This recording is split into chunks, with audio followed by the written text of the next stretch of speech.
Please, if y'all don't do nothing else, do not procrastinate.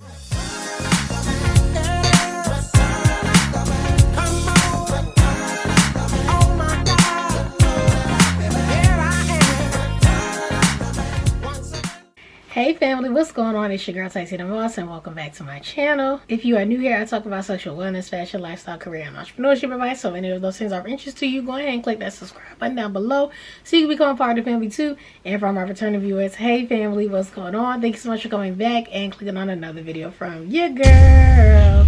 Welcome back guys to another social work series. This is my first one of 2023. Woo woo! I feel like I have not done one of these in a long time, but I felt like what better way to start it off by giving you guys a video wrapped around how to get through your first semester of grad school, because your girl finished hers up recently or whatever, and I'm now getting ready. Well, I'm in my second semester of grad school now or whatever. So I just want to give you guys all the trial and errors of the things that I've learned, 10 tips that you guys can utilize, and hopefully you'll have a better experience than your girl did. But you know, it all comes with the territory. So if you guys are interested in hearing those things, y'all know what to do. Give this video a thumbs up and let's get straight into the video. All right guys, so the first tip that I'm going to give you guys is to read your syllabus. I know that they talked about this a lot probably in undergrad and people didn't pay it no mind, but in grad school, read your syllabus. It'll really give you a way to kick off your semester and get a head start.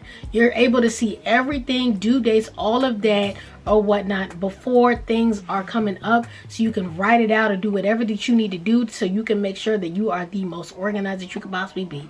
So take advantage of reading your syllabus guys. If it's offered to you earlier than your classes start or whatever, or that week of when you're getting acclimated with your classes, take advantage and get that syllabus read. Do not wait until you actually have to go to class, because then you're going to find yourself already starting to fall behind. So instead of doing that, get yourself ahead of the game. Right, my next tip, which would be kind of tying into what I was just talking about, is get organized. So since you have your syllabus early, now is the time to go ahead and get your planners, your calendars, your to-do list, your Notion, whatever that you like to do to keep everything together.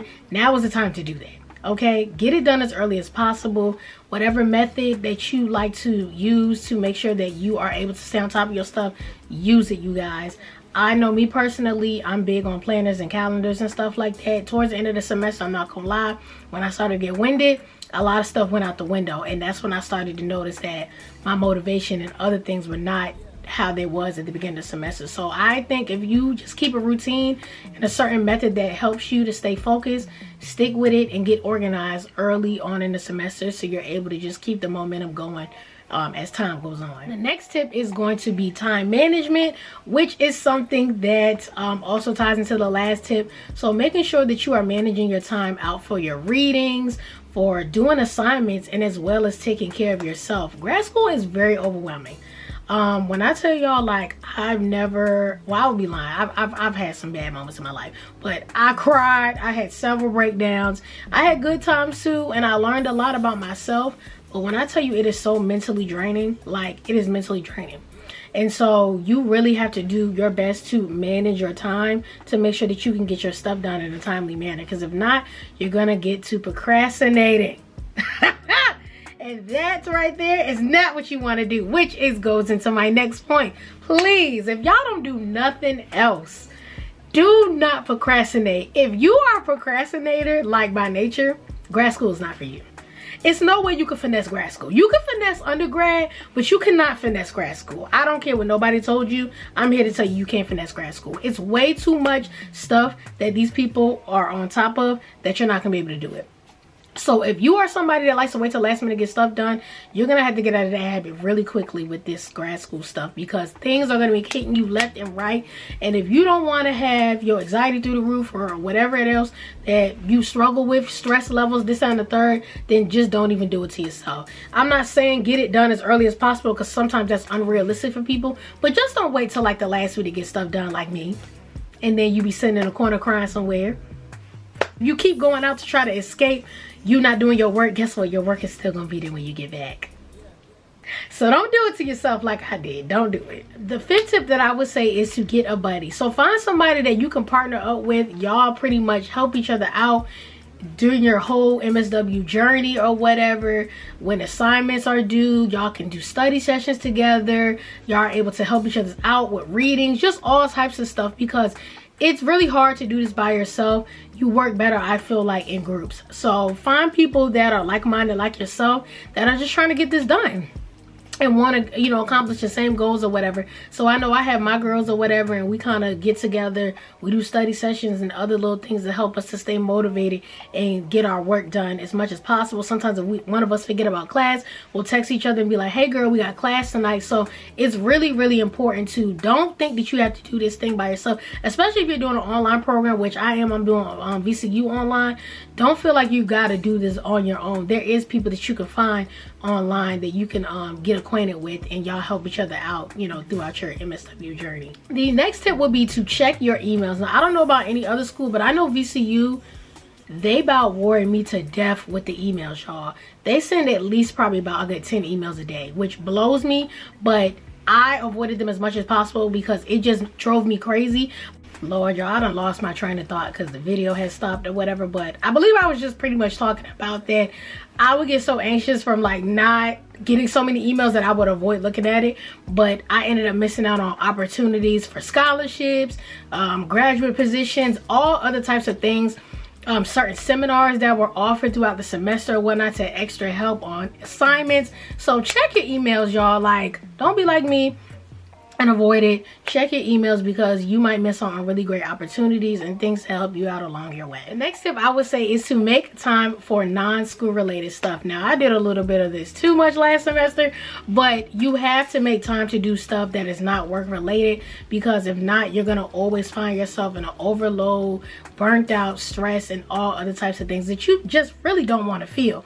So to avoid that, make sure that you're carving out time for self-care, whether that's 30 minutes, an hour, or a whole day. Some people like to dedicate Sundays or whatever else other day to do something nice for themselves, but just give yourself that type of incentive, you know, that will give yourself motivation to keep going. So if I know I got to get all my work done throughout the week, like towards the end of the week, I'm like, I'm going to treat myself to a nice dinner or whatever. So just find time to do stuff that is non-school related, which I know is very, very difficult, and don't do too much of it, but just make sure that you are balancing things out so you have that time for yourself as well. The 8th tip I would say is to go to any type of extra resource or type of sessions that are offered throughout the semester to help with your assignments. I know me personally, I went to extra credit sessions, any other type of thing extra that my professor was offering, because I wanted them to know that I was taking this serious, and that if it ever came down to like them grading something, not saying that they would be a little more lenient,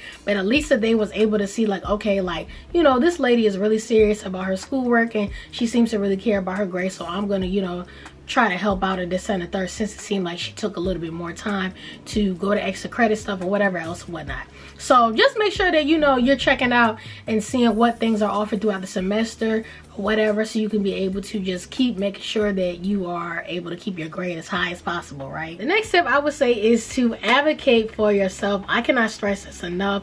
There was so many times, well, not a lot, but a few times throughout the semester that I had to email professors about a grade that I was confused about, and you know, once I emailed them about it, they were able to clarify it, fix things, or whatever else that they needed to do. But don't just take the grade as an answer. Like, if you are genuinely confused as to why you got something, or confused about the feedback that you know, your professor left you, advocate for yourself and reach out to them. Like, that's what they're here for, so they can hear the things that are bothering us or whatever else that we need our questions answered to. So I definitely made sure I took advantage of that. It can be a little intimidating at first, but the more you do it, the more, you know, you're just going to get used to just making sure that you're doing what you need to do so that you are able to get, like I said, all your questions answered, and make sure that you're being done right when it comes to these assignments. And last but not least, the 10th tip that I would give you guys is remember your why. remember why you are going to grad school.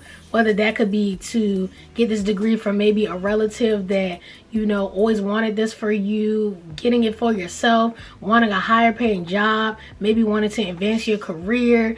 You're one of those type of people that you just love higher education, so you just want to get degrees for no reason. Remember your reasoning as to why you apply for grad school in the first place, because that is going to be your main drive to get you through this program. There is so many times where I'm just like, man, maybe just keeping this bachelor's degree isn't so bad. But I'm like, no, there's so much more that I want to do. I want to be able to be a licensed clinical social worker, and in order to get to that goal, I have to have my master's degree. And so just remembering your reasons as to why you apply for the program is really gonna be, you know, that fuel to keep you going. If you got kids, you know, just finding that, like I said, your reasoning as to why this is important to you, I definitely think that'll be one of the driving forces to help you to keep going. All right, y'all, and that is pretty much it. Thank you guys so much for watching this video. Comment down below one of these suggestions or any tips that you guys had that you were able to use to get through your first semester of grad school, or just getting through grad school in general. Like if you already got your master's degree and you want to offer us some advice, that would be really appreciated. So make sure you comment that down below. If you guys enjoyed today's video, please be sure to give it a thumbs up. It really helps your girl out and my channel. If you made it all the way to the end of this video and you're still ain't subscribed to the family yet, what are you waiting on? Click on that red subscribe button down below before I leave it out. If you guys want to see more of the social work series, be sure to comment some topics down below that you guys want me to discuss. I can talk about anything from field related things as well as to life topics or whatever, just giving you guys a perspective from a social worker or whatever. So again, make sure you comment those things down below as well. Thank you guys so much for always showing love and supporting your girl, and you already know I will see you in my next video. Bye y'all.